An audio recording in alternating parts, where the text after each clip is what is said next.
Hello my dear students, इस video में हम लोग देखेंगे कि बेस्ट ऑफ 5 रूल के अकॉर्डिंग आईसीएसई क्लास 10 में हम अपना परसेंटेज कैसे कैलकुलेट करते हैं। ठीक है, बेस्ट ऑफ 5 रूल के अकॉर्डिंग आईसीएसई क्लास 10 में हम अपना परसेंटेज कैसे कैलकुलेट करते हैं, ये इस वीडियो में हम लोग देखेंगे। देखिए, तो अब आप लोग ये सोच रहे होंगे कि हमारा तो सब्जेक्ट 10 था या 8 था, मतलब आपका सब्जेक्ट आप लोग क्या सोच रहे होंगे कि 10 था या 8 सब्जेक्ट था ओवरऑल। तो मैं आप लोगों को बता देना चाहता हूँ कि फिजिक्स, केमिस्ट्री, बायो ये तीनों को कंबाइन करके एक सब्जेक्ट बोला जाता है। फिजिक्स, केमिस्ट्री, बायो इन तीनों को कंबाइन करके एक सब्जेक्ट बोला जाता है। ठीक है, और उसको क्या बोलते हैं हम लोग? सिर्फ साइंस बोलते हैं। ठीक है, तो तो तो टोटल यहाँ पर 6 सब्जेक्ट हुए। टोटल कितने सब्जेक्ट हो गए? क्योंकि फिजिक्स, केमिस्ट्री, बायो मिलाकर एक सब्जेक्ट हुआ, तो टोटल 6 सब्जेक्ट हुए। और हमें 5 सब्जेक्ट को ही कंसीडर करना पड़ता है। बेस्ट ऑफ 5 रूल के अकॉर्डिंग हमें 5 सब्जेक्ट को ही कंसीडर करना पड़ता है। सपोज कीजिए ये किसी एक स्टूडेंट का मार्क्स है, किसी एक स्टूडेंट का ये मार्क्स, मैंने जस्ट एक एग्जांपल लिया है, मैंने किसी एक स्टूडेंट का मार्क्स लिया है। ठीक है, तो हम लोग इसका क्या करेंगे बोलिए? परसेंटेज कैलकुलेट करेंगे। हम लोग इसका परसेंटेज कैलकुलेट करेंगे बेस्ट ऑफ 5 रूल के अकॉर्डिंग। ठीक है, तो आप ध्यान से देखिएगा, आपको एकदम अच्छी तरह से समझ में आ जाएगा। ठीक है, तो अगर आप साइंस के स्टूडेंट हैं तो आपके 10 सब्जेक्ट थे। अगर आप साइंस के स्टूडेंट्स हैं तो आपके 10 सब्जेक्ट थे, और यदि आप कॉमर्स या आर्ट्स के हैं तो आपके 8 सब्जेक्ट थे।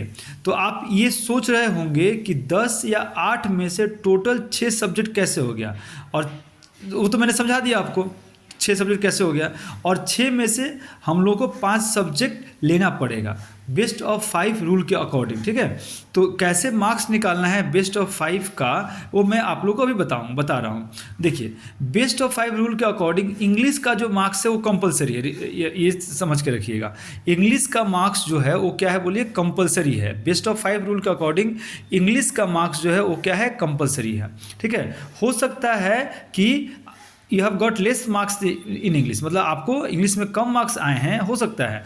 Then also you have to consider, फिर भी आपको कंसीडर करना है इंग्लिश का मार्क्स को। ठीक है, मान लीजिए आपने इंग्लिश में आपको हाईएस्ट मार्क्स मिला है, ठीक है, then also you have to consider. अगर इंग्लिश में आपको लोएस्ट मिला है फिर भी आपको कंसीडर करना पड़ेगा। ठीक है, क्योंकि इंग्लिश जो है ये एक क्या है? कंपलसरी सब्जेक्ट है आईसीएसई में, because English is a compulsory subject in an ICSE. Okay, so this English is a compulsory subject in ICSE. ठीक है ना, अब देखिए एक सब्जेक्ट हो गया। नाउ अब रिमेनिंग 5 सब्जेक्ट में 6 में से एक कंपलसरी इंग्लिश हो गया। अब रिमेनिंग 5 सब्जेक्ट में से हम लोग कोई एक सब्जेक्ट छोड़ सकते हैं जिसमें हमें सबसे कम मार्क्स आया है, हम लोग वो सब्जेक्ट छोड़ सकते हैं। तो देखिए यहाँ पर इस स्टूडेंट का मैथ्स में सबसे कम मार्क्स है, मैथ्स में सबसे कम मार्क्स है, तो हम लोग क्या करेंगे? मैथ्स के मार्क्स को काट देंगे, मैथ्स के मार्क्स को छोड़ देंगे। ठीक है, अब हमारे पास मैथ्स को छोड़ करके कितने सब्जेक्ट हुए? देखिए, एक इंग्लिश, फिर आपका ये हिंदी, फिर हिस्ट्री, सिविक्स एंड ज्योग्राफी, 3, 4 आपका साइंस, और 5th हो गया हमारा होम साइंस या कमर्शियल एप्लीकेशन, या किसी का होम साइंस है, किसी का कमर्शियल एप्लीकेशन है, किसी का कंप्यूटर एप्लीकेशन है, और फिजिकल एजुकेशन है। तो देखिए, तो ये तो कंपलसरी हो गया। कंपलसरी एक, ये 2, ये 3, इसको हमने कंसिडर नहीं किया क्योंकि ये सबसे कम मार्क्स है। ठीक है, तो 1, 2, 3, ये 4 और ये 5, तो बेस्ट 5 सब्जेक्ट्स हो गए, बेस्ट 5 सब्जेक्ट हो गए। अब हम इनका क्या करेंगे?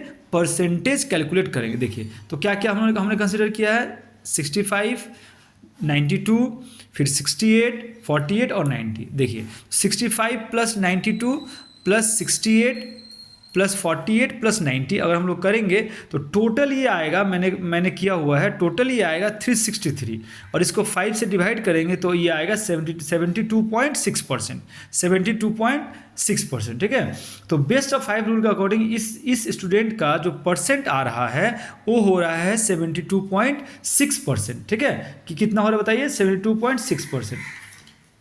और देखिए, और एक डाउट आप लोग के मन में आ रहा होगा जो मैं अभी क्लियर कर देना चाहता हूँ, और एक डाउट आप लोग के मन में आ रहा होगा जो मैं अभी क्लियर कर देना चाहता हूँ कि अगर आप कोई एक सब्जेक्ट में सपोज कीजिए फेल हैं, सपोज कीजिए आप कोई एक सब्जेक्ट में फेल हैं, तो क्या आप पास माने जाएंगे या फिर फेल माने जाएंगे?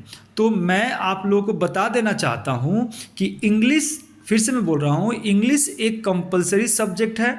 इंग्लिश एक कंपलसरी सब्जेक्ट है। मान लीजिए आप लोग सारे सब्जेक्ट में 90 के ऊपर मार्क्स लाए हैं। सारे सब्जेक्ट में कितने मार्क्स लाए हैं? 90 के ऊपर। सारे सब्जेक्ट में आप लोगों ने 90 के ऊपर मार्क्स लाया है, लेकिन इंग्लिश में अगर आपका 33 से कम है, इंग्लिश में अगर आपका परसेंटेज 33 से कम है, तो आप फेल कंसीडर किए जाओगे। तब आप फेल कंसीडर किए जाओगे, क्योंकि इंग्लिश एक कंपलसरी सब्जेक्ट है। लेकिन अगर आप लोग बाकी किसी सब्जेक्ट में फेल हो, तो आप ओवरऑल पास कंसीडर किए जाओगे। ठीक है। और एक बात, सपोज साइंस में आपने फिजिक्स में जस्ट 31 मार्क्स लाया, फिजिक्स में आपने जस्ट 31 स्कोर किया है, और बाकी दोनों में आपने 33 लाया है। ठीक है। और सॉरी 33 के ऊपर लाया है, बाकी दोनों में, सॉरी 33 के ऊपर लाया है, 33 नहीं, 33 के ऊपर लाया है। अगर इन तीनों का एवरेज निकालने के बाद अगर 33 से ऊपर आता है, इन तीनों का एवरेज निकालने के बाद अगर 33 से ऊपर आता है, तो आप साइंस में पास हैं, तो आप साइंस में पास हैं। सिमिलरली इंग्लिश लैंग्वेज में आपने 33 से कम लाया है, और लिटरेचर में आपने ज़्यादा लाया है, तो दोनों का एवरेज अगर करेंगे, अगर 33 से अधिक आ रहा है, तो आप इंग्लिश में पास हो, तो आप इंग्लिश में पास हो। तो ये सिंपल सा रूल है, तो मैंने आपको समझाया, ये सिंपल सा रूल है जो मैंने आपको समझाया। तो मैंने आपको बेस्ट ऑफ 5 रूल एक्सप्लेन कर दिया, बेस्ट ऑफ 5 रूल मैंने आपको एक्सप्लेन कर दिया। अगर समझ में नहीं आया तो आप कमेंट में बताना, मैं एक्सप्लेन कर दूंगा। ठीक है। और लास्ट में अगर आपका रिजल्ट क्वालिफाई लिखा है तो आप क्वालिफाइड है। ठीक है। और अगर आपका नॉट क्वालिफाइड लिखा है तो आप समझ गए होंगे। ठीक है, आप फेल हैं। ठीक है। आई होप आप लोगों को समझ में आ गया होगा। Thank you very much for watching my video. Please like, share and subscribe, okay, so that if I put any new video you can get the information. Okay, so thank you very much for watching my video.